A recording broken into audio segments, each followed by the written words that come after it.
de nous rejoindre sur ce plateau, dans ta présence. Merci. C'est quoi exactement? Juste une émission? Ça sera demain une église? On a déjà vu ça avec beaucoup de pasteurs qui ont animé de telles émissions. C'est quoi? Qu'est-ce qu'il y a derrière votre tête? Vous voulez lancer une église? Merci beaucoup, Patrick. Même pas du tout.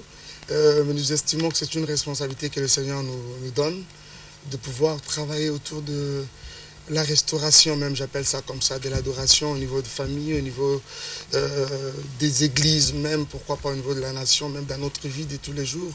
Pourquoi? Parce que nous estimons que nous avons été créés pour cela et c'est la raison même pour laquelle nous vivons. Donc dans ta présence, un grand rendez-vous désormais des adorateurs de Jésus disséminés à travers le monde, comme nous l'avons aussi bien insinué tout à l'heure. À travers le monde, pourquoi? Parce que bien sûr nous sommes sur la RTGA Haute. Ce sont des moments vraiment de rafraîchissement spirituel, des moments d'adoration intense, de communion aussi profonde avec le Saint-Esprit.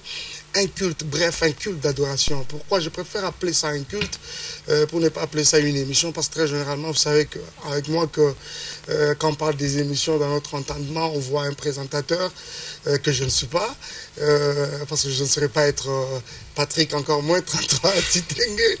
Alors avec un public qui est en train de suivre par moments même désintéressé, ce que nous souhaiterons n'est pas être le cas avec dans ta présence.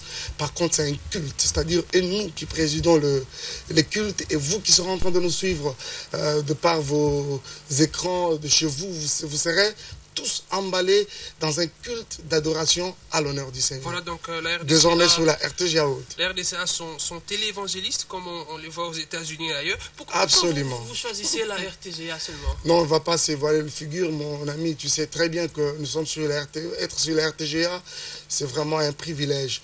Mais à la fois, je dis, ce n'est pas seulement un privilège, mais c'est à la fois une responsabilité, parce que cette fois-ci-là, nous savons communier avec les adorateurs de Jésus, pas seulement ceux de Kinshasa, mais ceux du Congo en général, et pourquoi pas ceux de l'extérieur. Et dans ta présence, c'est le titre d'un album, c'est un projet ou c'est l'intitulé d'une émission? C'est quoi au juste dans ta présence? Je comprends en fait une chose, c'est que quand nous avions commencé avec la série de nos albums, dans ta présence, volume 1, après ça a été suivi un deuxième volume, je crois que de plus en plus, j'ai compris que c'était vraiment une responsabilité, comme je viens de le dire tout à l'heure, que le Seigneur était en train de nous donner. Je ne crois pas que ce soit un simple fait de coïncidence, comme ça. Pourquoi? Parce que si on doit parler de coïncidence, on verse dans les hasards. Or, avec le Seigneur, il n'y a pas d'hasard. Je comprends que c'est une responsabilité que Dieu nous donne. C'est vrai que ça a été un titre pour nos différents albums. Et maintenant que nous revenons dans un culte dénommé dans ta présence, dans le souci tout simplement de pouvoir faire comprendre aux enfants de Dieu que dans la présence du Seigneur, il y a de bénéfices. Ce n'est pas pour rien que quelqu'un comme David pouvait dire « Vaut mieux un jour dans tes parvis que 1000 ans ailleurs ». Il pouvait encore dire « Je suis dans la joie » lorsqu'on me dit « Allons dans la maison du Seigneur ». Dans la maison du Seigneur, pourquoi? Parce qu'il estime que là, la présence de Dieu y est. Donc voilà ce que nous serons en train de faire.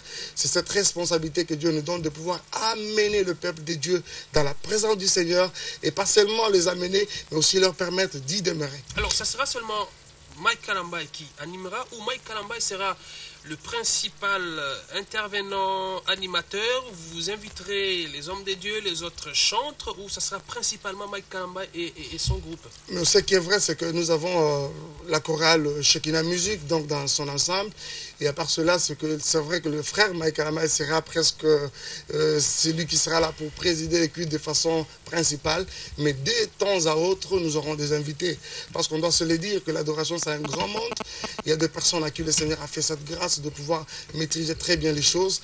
Ce qui fait que de temps à autre, nous pourrions avoir quelques invités, pasteurs, évangélistes, apôtres, et aussi chantres du Seigneur, du moins de personnes qui peuvent plutôt maîtriser les domaines et pouvoir édifier aussi le peuple de Dieu dans ce même contexte. Et alors, comment définissez-vous l'adoration? Parce que les Saintes Écritures, conformément au psaume 150, nous disent que tout ce qui respire loue l'Éternel. Et vous vous êtes focalisé seulement du côté de l'adoration. Il y a une particularité ou quoi? Merci beaucoup pour cette histoire.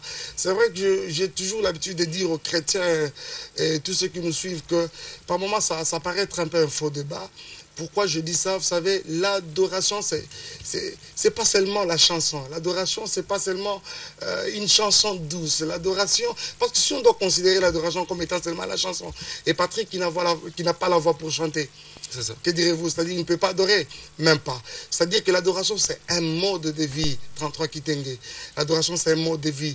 Adorer, c'est louer Dieu. Adorer, c'est acclamer le Seigneur. Adorer, c'est donner à Dieu. Vous vous souviendrez même, quand les mages sont venus adorer le petit bébé, ils se sont premièrement prosternés. C'est-à-dire, adorer, c'est se prosterner. Ensuite, ils ont offert. Adorer, c'est aussi donner à Dieu. Par rapport à cette histoire de toujours vouloir dissocier l'adoration de la louange, c'est ce que j'appelle justement un faux débat. Je le définis comme étant des sœurs jumelles qu'on ne sait pas dissocier. La plupart des fois, 33 Kitenge, Patrick, que nous avons cru seulement louer, nous avons adoré sans le savoir. Et toutes les fois que nous avons cru seulement adorer, alors, nous avons loué sans le savoir. On peut adorer Voilà. tout en Justement. Et dans ces cas, qui est adorateur et qui ne l'est pas? Non, en fait, il y a tout un cursus, en fait. Ce qu'il faudra aussi retenir, c'est que l'adoration, une bonne adoration, c'est celle qui est faite selon les normes. Il est dit dans la parole de Dieu, quelque part, plutôt dans Jean 4, 22 jusqu'au-delà, l'heure vient, elle est déjà venue, où les vrais adorateurs adoreront le Père en esprit et en vérité. C'est-à-dire la vraie adoration repose sur deux éléments fondamentaux. C'est-à-dire, il y a d'abord l'expression en vérité, mais il y a aussi l'expression en esprit. En vérité d'abord, pourquoi? Parce qu'on doit se le dire. Tu ne peux pas dire au Seigneur, Seigneur, tu es, c'est alors que toi-même tu ne l'es pas. Vous voyez? De même, en esprit, pourquoi? Parce qu'on estime que pour donner au Seigneur ce que le Seigneur veut réellement, il faut le faire par l'aide du Saint-Esprit. Vous remarquerez par exemple dans la Bible, dans Genèse 37, il y a le Père qui parle au Fils, il dit, apporte-moi le mets comme j'aime. Pas selon que le Fils aime, mais comme le Père aime. Regarde par exemple avec l'homme. En général, l'homme ne sait même pas ce qui lui convient de demander pour lui-même. À combien plus forte raison il pourra être à mesure de donner au Seigneur ce que le cœur du Seigneur veut. Et vous alors, voyez, sans le Saint-Esprit, nous ne pouvons pas y parvenir. Oui. Alors pour cela, un adorateur, c'est celui qui a d'abord préalablement donné sa vie au Seigneur et ensuite qui a la vie de Dieu qui coule en lui. Celui-là, on peut l'appeler un adorateur. Un païen, c'est pas un adorateur. Sincèrement, un païen, c'est pas un adorateur. Mais il faudra aussi qu'on se le dise. C'est-à-dire, dans ta présence, ne ferme pas les portes aux païens. En même temps, c'est un support évangélique pour pouvoir faire aussi de plusieurs qui ne le sont pas jusqu'ici, dans les jours qui viennent, des adorateurs de Jésus. Et le frère Mike reste toujours chantre ou c'est l'occasion ou encore c'est le tremplin pour non, le pastorat? Même pas 33, je suis chantre, c'est vrai qu'au-delà de ça, j'ai un ministère. Aussi. Je prêche aussi. C'est-à-dire, Comme j'ai un Atoms, ministère. comme notre frère de... Comme votre pasteur. Comme le pasteur Moïse Moïse par Mbié. exemple, et tout le monde. Mais ceux-là, ils sont appelés à diriger des églises, des grandes communautés. Mais je pense que je me contente vraiment dans ma casquette de chantre du Seigneur. Et je crois que ce travail, ce domaine va très bien avec ce que je suis. Et je suis très mieux placé à pouvoir aider si le peuple demain, de Dieu. comme la vision de Dieu est dynamique, si demain il vous dit, je veux maintenant que tu diriges une église, Attendons voir demain. alors le rendez-vous est donc pris sur la RTG. Pour rappeler les jours. Le jour, désormais, c'est chaque dimanche à partir de 17h45 sur la RTGA Haute. Donc, apprêtez-vous déjà, vous tous qui nous suivez, que chaque dimanche, nous serons pris dans un grand culte d'adoration en direct sur la RTGA.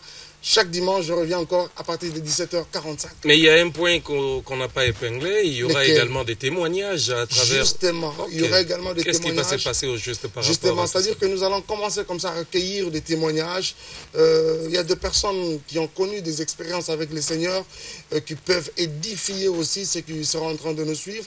Mais aussi ce qui est vrai, c'est que quand on est dans la présence du Seigneur, 33, rassurez-vous qu'on aura sûrement des témoignages qui découleront de la présence du Seigneur.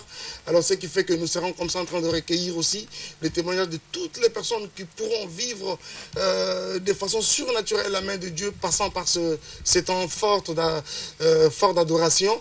Nous allons comme ça recueillir les témoignages pour pouvoir Voilà. embellir les choses, joindre l'utile à l'agréable. Voilà. Ok, Merci j'espère beaucoup. que vous serez joignable parce qu'on vous reproche de ça. On parle au téléphone souvent. Vraiment.